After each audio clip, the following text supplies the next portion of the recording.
I'm a 30-year-old woman engaged to Joseph Mayo, who's 32. We got engaged a few months ago, but haven't begun planning our wedding.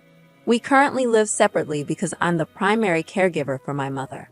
My parents divorced a few years back, and ever since, I've taken on the role of taking care of my mother. It's not because she's old or physically incapable. Rather, she's never worked a day in her life and doesn't earn her own income. I'm the sole breadwinner of the family, and despite a less than ideal upbringing marked by my mother's narcissistic tendencies and strict standards, I can't bring myself to leave her alone. Recently, my sister Maria, who is 37, faced some marital troubles. She called our mother in tears, explaining that her husband Carl, who is 40, had kicked her out of the house, and they were heading for a divorce. Maria was devastated and unable to speak through her tears when she reached our home. After calming down, she revealed that her husband was furious about her spending habits, despite the fact that she's a stay-at-home wife with traditional gender role expectations. Despite Carl initially accepting these arrangements, the rising cost of living led to arguments between them. Maria dipped into their savings to splurge on unnecessary luxury items and services, leading to the final straw. Carl felt he couldn't work long hours only to come home to a wife who refused to grasp the financial difficulties they were facing. I sympathized with Carl to some extent, given Maria's spending tendencies. However, neither my mother nor Maria saw eye to eye with Carl's perspective, which was not surprising, considering their history as non-contributors who had never held a job. Maria divided the household chores with Carl, expecting him to come home from work and cook as well, which seemed overwhelming for him. I couldn't help but feel for him in this situation. I knew it wasn't the right time to confront Maria about her actions, especially when she was already heartbroken. I offered Maria a place to stay with us for as long as she needed, despite requiring some budget adjustments on my part. It was the right thing to do since she had nowhere else to go. The initial days were challenging as we all adjusted to this new living arrangement. Maria's emotional breakdowns were frequent, and I couldn't help but empathize with her situation. During one of her moments of vulnerability, she suggested that out of respect for her divorce and her grieving period, I should postpone my wedding for at least 3 years. She felt this would give her time to process her divorce. I stared at her in utter disbelief because there was no way I was going to postpone my wedding for her. When I looked at Mom, she simply nodded in agreement, as if this was a perfectly reasonable suggestion. I firmly declined and retreated upstairs to my room. Imagine my shock when, 2 weeks later, I spotted her in a cafe with Joseph, laughing and chatting as if nothing had happened. Joseph had told me he had errands to run, and I had no idea he was meeting up with my sister. I was livid, and I confronted them, but Maria brushed me off, claiming she was merely trying to be friendly with a new member of the family. I found this behavior utterly unacceptable, especially coming from Joseph, who was well aware of my strained relationship with my mother and sister. I stormed home and confided in Mom about what I had witnessed. To my astonishment, she remained nonchalant, stating that it was okay because Joseph was good-looking and she needed the confidence boost. According to her, who else to turn to for such reassurance than family? I couldn't believe my ears. I reminded her that Joseph technically wasn't even family, considering they didn't want me marrying him for the next 3 years. Yet, here she was, cozying up to my fiancé as if it were nothing.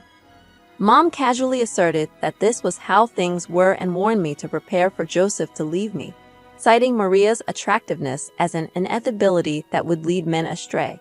I couldn't fathom my own mother, whom I supported, saying something so hurtful. I realized I needed to rid my life of this negativity, both from Mom and Maria. Determined, I put my plan into motion.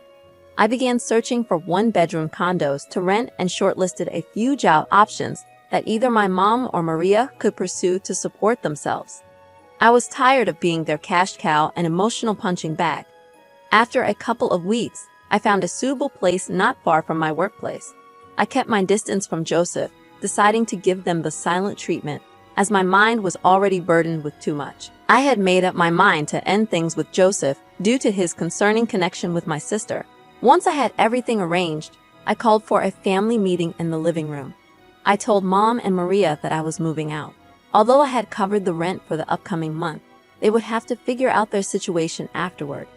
Maria had the audacity to laugh at my decision, but I was dead serious. I handed them a list of jobs I had researched, explaining that these positions could cover their basic expenses. I made it clear that I was done being taken advantage of by them. All they did was take from me, offering no emotional support in return. My mother reacted hysterically, yelling and breaking things, labeling me a monster and a terrible daughter for doing this to them. I stood my ground, stating that if I was a monster, so be it. I was done catering to their needs. I felt liberated, even though I knew this drastic step was necessary. I questioned if I was being too harsh on my mother and sister, but I couldn't shake the feeling that I needed to cut ties with them. Joseph finally called me, puzzled about my cold demeanor. I shared my new address and updated him on the situation. I revealed that Maria had been flirting with him, and my mother had implicitly encouraged it. Joseph showed me a text from my mom, claiming they were planning a surprise birthday party for me. He had met Maria at the cafe, expecting both of them to be there. However, my mother had backed out at the last minute, leaving Maria to be overly flirtatious. Joseph sensed something was wrong and wanted to share this with me, but my distant attitude had prevented him from doing so. I apologized for my behavior, and I asked him to cut off all contact with my family and block them, which he promptly did. Joseph and I reconciled, but with this new information about my family, I knew forgiveness was beyond reach. Our wedding date has been set, and despite the overwhelming details and planning ahead, I'm filled with excitement. I cannot wait for this new chapter of my life to begin. On another note, my mother has found a job somewhere, but she continues to hurl insults at me whenever she gets the chance. I remain undisturbed, having cut all ties with both her and Maria. I've deliberately removed their negativity from my life, and since moving out, I've found immense happiness. Today, I had my first dress fitting, and I felt absolutely beautiful. Although I missed my mother and wished she could be there, I was surrounded by an amazing group of friends who offered their unwavering support. My aunt, a motherly figure to me, drove down to help, and she's been incredibly supportive throughout the entire wedding planning process. Joseph's family has also been remarkably helpful and understanding. Paul, one of Joseph's relatives, reached out to offer his assistance. He assured me that I could call him anytime if I needed help with the wedding preparations. He's even invited to the wedding, unlike my mother and Maria, a fact that now makes me chuckle. While there are moments when I find myself missing my mother, deep down, I know that removing her from my life was the best decision I could have made. I'm embracing this new chapter with positivity and surrounded by people who genuinely care about my happiness. Diego, congratulations on your wedding. I'm delighted to see you surrounded by such supportive people now. I'm incredibly proud of you for standing up for yourself. Good job. Let them wallow in their misery and complaints. You don't owe them a thing after all you've done for them. Focus on your future and let them stay in the past where they belong. As for my own story, I'm a 27-year-old woman who has been a sleepwalker since I was 7 years old. This condition has been a part of my life, with periods of respite ranging from a few weeks to a few months. Every person I've dated has known about my sleepwalking, and my now husband Julian, a 30-year-old man, was no exception. He found it amusing and accepted it without hesitation. However, Julian's mother never warmed up to me, and her disapproval seemed unrelated to my sleepwalking. She simply felt I wasn't good enough for her son. Julian consistently stood up for me, defending our relationship. When he informed her of our decision to get married, he firmly shut down any unnecessary comments, forcing her into reluctant silence. For a few weeks before our wedding, Julian's mother had to move in with us due to a minor accident she had. Sharing a space with her was something I dreaded, but I accepted it since it was Julian's duty to care for his mother. We got married 10 days ago, and as expected, my mother-in-law found fault with everything I did. On the first night, she witnessed me sleepwalking and screamed in fear. Unaware of her reaction due to my condition, I continued my sleepwalking routine. Julian found the situation rather amusing and recounted the entire incident the next morning. Mother-in-law, frightened, called me names like witch, but Julian intervened, explaining my condition to her. Despite his explanation, she remained resentful, considering me a threat due to her religious beliefs, which had not influenced Julian during his upbringing. I calmly clarified my condition to her, but she remained unconvinced. The real blow came one night when mother-in-law insisted I sleep away from Julian to prevent my demonic habits from affecting him. She even threatened to lock me outside to protect her son from what she perceived as my affliction. I gazed at her in utter disbelief, but her expression remained deadly serious. On the other hand, Julian couldn't contain his laughter. He told his mom to leave us alone and assured her that we'd see her tomorrow. After a lingering stare at me, she eventually left the room. The following morning, I awoke to find myself on the porch, bewildered about how I had ended up there. My mother-in-law suggested I might have picked the lock and gone outside, a possibility that didn't seem far-fetched, considering I had done it a couple of times as a child. I brushed it off as a rare occurrence and carried on with my day. However, the next day, I found myself on the porch again, which was strange because such a pattern had never occurred before. I discussed my concerns with Julian, who shared my worry. He decided to have cameras installed around the house and promised to check on me periodically during the night.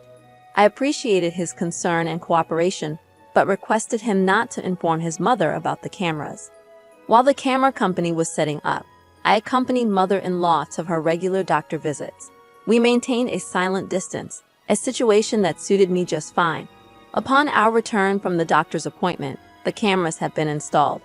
The following morning, I once again found myself on the porch, confirming my suspicions that something was amiss, and I suspected my mother-in-law's involvement.